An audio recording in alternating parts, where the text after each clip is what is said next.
नमस्कार, आप देख रहे हैं खबर उत्तराखंड और मैं हूं आपके साथ वैष्णवी शर्मा। तो खबर उत्तराखंड में सबसे पहले बात करेंगे देहरादून की, जहां देहरादून में गांधी शताब्दी नेत्र चिकित्सालय में 108 एम्बुलेंस सेवा का शुभारंभ किया गया। इस दौरान 10 आईसीयू यूनिट का भी लोकार्पण किया गया। वहीं मुख्यमंत्री त्रिवेंद्र सिंह रावत ने जनता को सौगात देते हुए एम्बुलेंस और आईसीयू यूनिट का जायजा लिया। इस दौरान स्वास्थ्य महानिदेशक, स्वास्थ्य सचिव, मेयर भी मौजूद रहे। आपको बता दें कि स्वास्थ्य विभाग के बेड़े में 132 नई एम्बुलेंस शामिल हुई है। वहीं राज्य में अब तक 282 एम्बुलेंस हो गई हैं।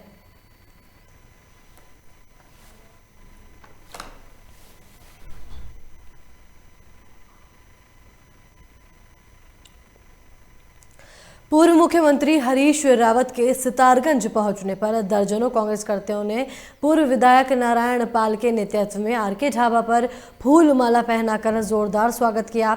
इस दौरान पूर्व मुख्यमंत्री हरीश रावत ने बीजेपी पर निशाना साधते हुए कहा कि बीजेपी का बजट निराशाजनक है। ये मध्यम और निम्न वर्ग के लिए नहीं है। इससे न रोजगार बढ़ेगा और न ही व्यापार बढ़ेगा। सिर्फ कॉरपोरेट घराने के लिए ही बनाया गया है। आम जनता इससे त्रस्त दिखाई दे रही है। उन्होंने कहा कि किसानों को उनके गन्ने का बकाया तक नहीं मिल पा रहा है और न ही गन्ने का सरकार उचित मूल्य दे रही है।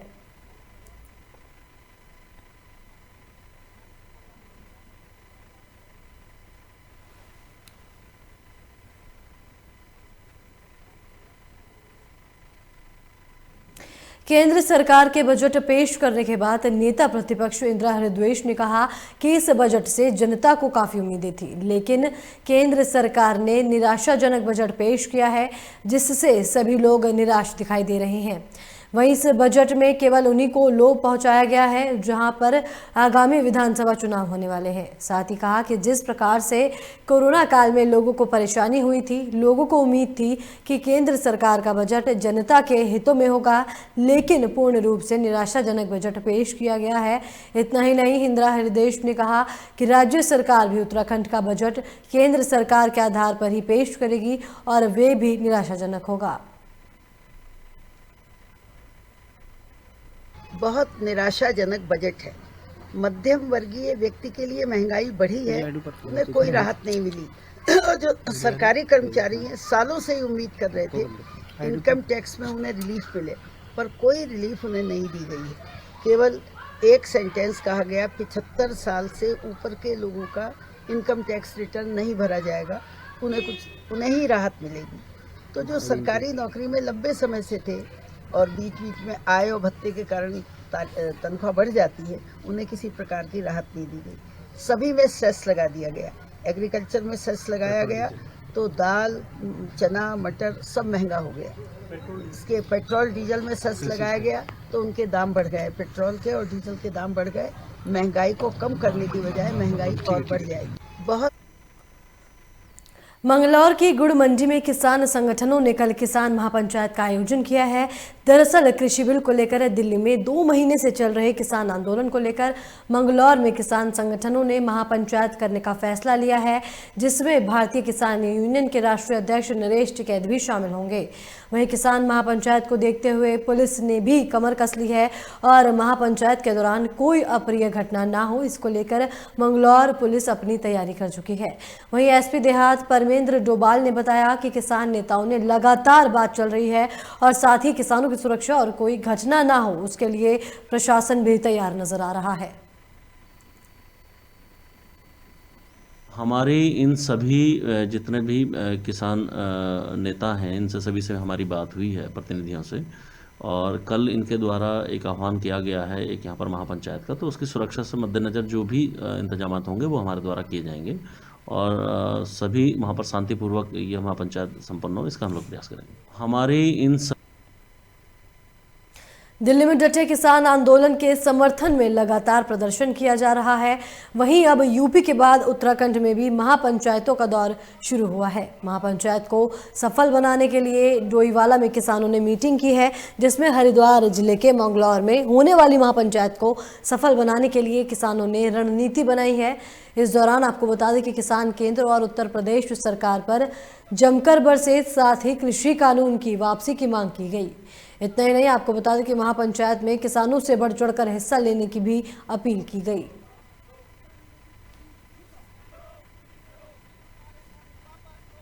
जो पंचायतें हैं मंगलौर में कल खाप पंचायत होगी और महासम्मेलन होने जा रहा है, उसका हम समर्थन करते हैं और अब भारी संख्या में डोईवाला से भी किसान निकल के जाएंगे अपने वाहनों से। और यही हमने बैठक करके आह्वान किया लोगों से कि भारी संख्या में कल मंगलौर में जो पंचायत है कि उनका समर्थन करते हैं और जो 3 काले कानून है उसको वापस लेने की मांग करते हैं और सरकार जो जुल्म किसानों को ढा रही है उसका हम पुरजोर विरोध करते हैं। में जो 3 काले कानूनों के विरोध में जगह जगह किसान धरना प्रदर्शन कर रहे हैं शांतमयी तरीके से, उसी के एक उपलक्ष्य में कह लो या उसी को मद्देनजर रखते हुए कल जो उत्तराखंड के मंगलौर में महापंचायत माननीय राकेश टिकैत जी के द्वारा रखी गई है। हम सब किसान डोईवाला में मीटिंग करके कल उस महापंचायत को यहाँ से सफल बनाने के लिए यहाँ से एक बहुत बड़ा काफिला डोईवाला के किसानों का उस महापंचायत में हिस्सा लेने के लिए कल वहाँ जाएगा। ये टिहरी में जिला कार्यालय सभागार में आयोजित बैठक में जिलाधिकारी ने कहा कि 16 और 17 फरवरी को आयोजित होने वाली टिहरी झील महोत्सव में आयोजित होने वाले खेल यानी paragliding, para diving, para motor सहित कई खेल आर्मी और बॉर्डर की सिक्योरिटी फोर्स की देखरेख में करवाया जाएगा। वहीं वीडियो कॉन्फ्रेंसिंग के माध्यम से जुड़े आर्मी और बीएसएफ के अधिकारियों ने कहा कि टिहरी झील महोत्सव जैसे प्रसिद्ध इवेंट में साहसिक खेलों को कराने में उनके प्रशिक्षित जवान मुख्य रूप से कार्य करेंगे, जिनको जल, थल और वायु तीनों साहसिक खेलों में महारत हासिल है। साथ ही डीएम ने स्पष्ट किया कि सभी समितियां कोविड संक्रमण को लेकर जारी गाइडलाइन का अनिवार्य रूप से पालन कराएंगी। साथ ही सीएमओ को जिला मुख्यालय सहित आसपास के होटलों में आइवर मैक्टिवन टेबलेट उपलब्ध करवाने के भी निर्देश दिए गए।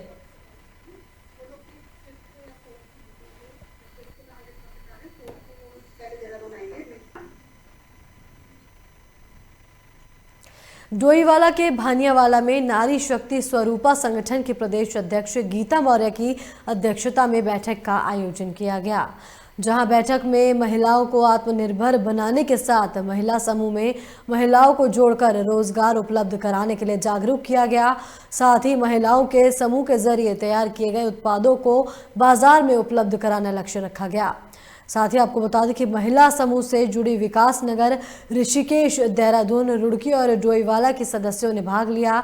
वहीं प्रदेश अध्यक्ष गीता मौर्य ने कहा कि सरकार भी महिलाओं की बढ़ोतरी के लिए तमाम योजनाएं संचालित कर रही है और महिला समूह को रोजगार उपलब्ध कराने के लिए ऋण उपलब्ध करा रही है, जिससे समूह की महिलाएं अपना हुनर तराश कर रोजगार स्थापित कर परिवार की आयु का जरिया बन रही हैं और समाज में अपना नाम भी कमा रही हैं।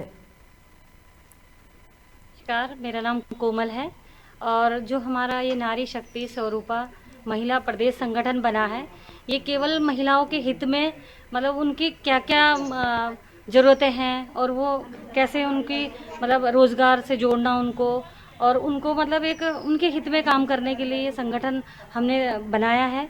नारी शक्ति स्वरूपा महिला प्रदेश संगठन महिलाओं की सशक्तिकरण, जिन इनकी आर्थिक और सामाजिक स्थिति जो मतलब सामाजिक में जो इनकी स्थिति है उसको दर्ज कराना है। कुछ महिलाएं ऐसी हैं जो इनमें बहुत सारा हुनर है और वो फिर भी आर्थिक रूप से मतलब आर्थिक रूप से कमज़ोर हैं, तो हम उनकी जो उनका हुनर है उसको पहचान कर उनको मतलब उनका एक महिला हाट के रूप में उनको आजीविका देने का प्रयास करेंगे, ताकि वो अपनी आर्थिक स्थिति सुधार सकें और अपने बच्चों को अच्छी से शिक्षा दीक्षा दे सकें। उत्तराखंड के लक्सर में फ्रंट लाइन वर्करों ने वैक्सीन लगवाने से मना कर दिया, जिसके चलते वर्करों के खिलाफ कार्रवाई की जाएगी। आपको बता दें कि मामले को लेकर उप जिलाधिकारी कार्यालय में एक बैठक का आयोजन किया गया, जहां कोरोना वैक्सीन लगाने वाले लोगों को चिन्हित किया गया। साथ ही कहा गया कि वैक्सीन लगवाने से मना करने वालों पर सख्त कार्रवाई की जाएगी।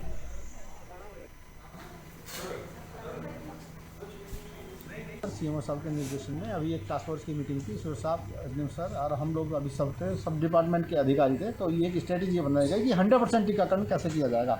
100% टीका करने के लिए एजुकेशन विभाग का भी बहुत सहयोग, हेल्थ वर्कर्स हैं, सभी को सबसे पहले टीका लगेगा। और सबसे पहले मैंने टीका लगवा करके उनको लोगों को संदेश दिया था कि भैया कोई डरने की ज़रूरत नहीं, कोई घबराने की ज़रूरत नहीं, केवल गर्भवती माताएँ और जितनी भी हमारी दूध जो बच्चों को दूध पिला रही हैं लैक्टेटिंग मदर, उनको छोड़ करके सभी का टीकाकरण होगा। कुछ लोगों में उधम सिंह नगर जिला मुख्यालय रुद्रपुर नगर निगम के मेयर रामपाल सिंह ने रामपुरा क्षेत्र में चल रहे सड़क निर्माण कार्य का निरीक्षण किया।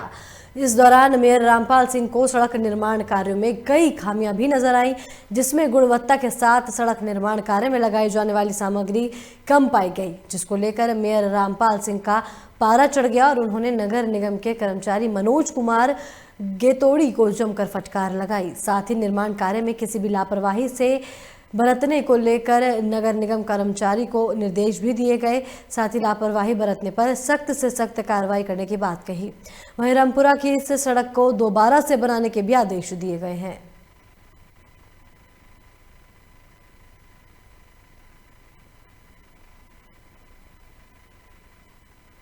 दरअसल जो टॉप था वो 150 mm यानी कि 6 इंच का टॉप था, लेकिन मौके पे मैंने जाके देखा तो वो कहीं 4 इंच था, कहीं 3 इंच था, कहीं 5 इंच था, मतलब 6 इंच कहीं पर भी नहीं था। तो उसमें उसको सही कराया गया है, पूरा चैनल दोबारा से उखाड़ के लगाया गया है और साथ ही ठेकेदार को, हमारे वर्क एजेंट को और जेई है, इन तीनों को वार्निंग लेटर भी दिया गया है। नहीं, बाकी लोग जितने भी ठेकेदार हैं उनसे सबसे हमारा सिर्फ विनम्र अनुरोध है कि हम लोग क्वालिटी से कोई समझौता नहीं करेंगे, इसलिए उन लोगों को अगर किसी धर्मनगरी हरिद्वार में इस वर्ष महाकुंभ का आयोजन होने जा रहा है, जिसको लेकर मेला प्रशासन की तरफ से कई काम किए जा रहे हैं। आज हरिद्वार की हर की पौड़ी पर मेला अधिकारी दीपक रावत ने कीटनाशक का छिड़काव किया है। आपको बता दें कि महाकुंभ में देश विदेश से लाखों करोड़ों श्रद्धालु धर्मनगरी हरिद्वार पहुंचते हैं, जिसको लेकर मेले में साफ सफाई को लेकर भी प्रशासन सतर्क दिखाई दे रहा है। वहीं अधिकारी दीपक रावत ने कहा कि कुंभ मेले में दूर दूर से श्रद्धालु हरिद्वार आते हैं, जिसमें खाने पीने की चीज़ों में कई होटल और ढाबे चलते हैं, जिससे कूड़े को लेकर निस्तारण में कहीं ना कहीं कमी रह जाती है। वहीं इसी को लेकर महाकुंभ मेले में अभी से कीटनाशक का छिड़काव शुरू कर दिया गया है।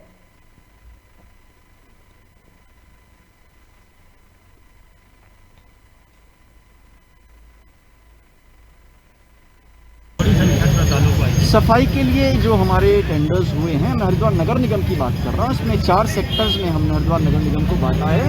भूपत वाला एक जोन है, कनखल एक जोन है, मायापुर एक जोन है, बैरागी इस तरह से एक जोन है। तो इनके टेंडर्स हमारे हो चुके हैं और 1-2 दिन में उसका हम वर्क ऑर्डर भी अलॉट कर देंगे। उसमें जितने हमारे डस्टबिन होंगे, उसके अलावा जितनी भी हमारी हाथ गाड़ियाँ होंगी, हमारी रोड स्वीपिंग होगी, इस सब पे फोकस रहेगा। मैं धन्यवाद देना चाहूँगा वर्तमान में हमारे मेलाधिकारी महोदय को कि उन्होंने अग्रणी रूप से और अभी से एक प्रोएक्टिव तरीके से इस व्यवस्था को आज लागू किया है और अभी से एक मक्खी और जो मच्छर हैं इनकी व्यवस्था के लिए कि ये ना फैलाव हो और इस तरह का जो लार्वा भी है उनका ना फैले, जिससे आने वाले जो विशेष रूप से मार्च और अप्रैल के हमारे महीने हैं उसमें हमें किसी तरह की कोई परेशानी का सामना ना करना पड़े। इस अभियान की आज हर की पौड़ी से शुरुआत हुई है, जो कि पूरे मेला क्षेत्र में ये रहेगी। निश्चित रूप से स्वास्थ्य विभाग भी प्रोएक्टिव तरीके से। लालकुआ के कोतवाल रहे प्रमोद कुमार शाह ने पुलिस क्षेत्राधिकारी का पदभार संभाल लिया है। पत्रकारों से वार्ता के दौरान क्षेत्राधिकारी प्रमोद कुमार शाह ने कहा कि जन अपेक्षाओं के अनुरूप और जन सहयोगी पुलिस के रूप में कार्य करते हुए शहर को क्राइम मुक्त करने में कोई कमी नहीं रखी जाएगी। साथ ही क्षेत्र में शांति व्यवस्था बनी रहे, इसके लिए लोगों का सहयोग भी लिया जाएगा। वहीं क्षेत्र की पुलिस की कार्यप्रणाली को भी मजबूत किया जाएगा, जिससे होने वाले अपराधों पर नजर रखते हुए कार्रवाई की जा सके।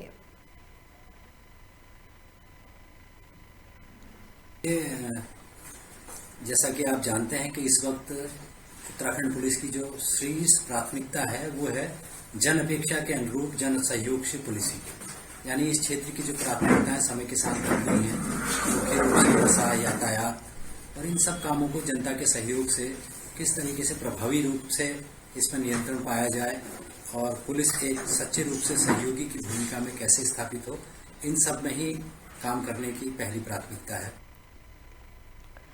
रुड़की में प्रांतीय उद्योग व्यापार मंडल के पदाधिकारियों ने एक प्रेस वार्ता का आयोजन किया, जहां चुनाव स्थगित होने के बाद व्यापार मंडल की राजनीति गरमाई हुई है। आपको बता दें कि चुनाव लड़ रहे प्रत्याशियों और मंडल के पदाधिकारियों ने जिले की टीम के खिलाफ मोर्चा खोल दिया है। साथ ही कहा कि जिले के पदाधिकारियों का चयन भी मंडल की तरह चुनावी प्रक्रिया से ही किया जाना चाहिए। साथ ही चुनाव में धांधली का आरोप लगाकर पारदर्शिता बरतने की भी मांग की है।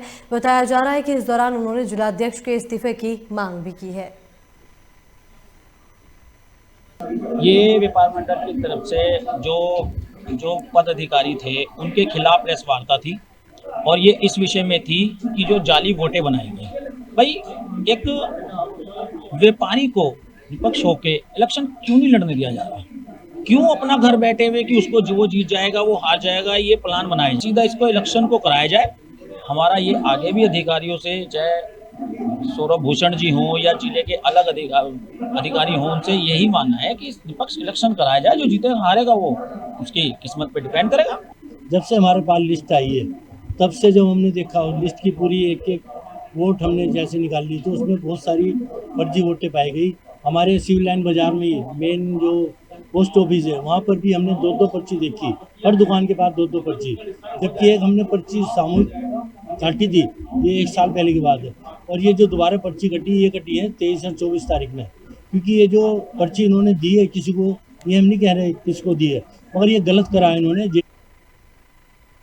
लक्सर पुलिस ने मुखबिर की सूचना के आधार पर 26 ग्राम स्मैक के साथ एक आरोपी को गिरफ्तार कर लिया है। आपको बता दें कि मुखबिर ने पुलिस को अवैध नशे को लेकर सूचना दी थी, जिसके आधार पर पुलिस ने कुआखेड़ा गांव के पास चेकिंग अभियान चलाया, जिसमें एक युवक को पुलिस ने रुकने का इशारा किया, जहां पुलिस को देख युवक भागने का प्रयास करने लगा, जिसके चलते पुलिस ने कड़ी मशक्कत के बाद घेराबंदी करते हुए युवक को धर दबोचा। वहीं तलाशी के दौरान पुलिस को युवक के पास से 26 ग्राम स्मैक भी बरामद हुई है। साथ ही पुलिस ने युवक के खिलाफ NDPC धाराओं में मुकदमा दर्ज कर युवक को जेल भेज दिया है।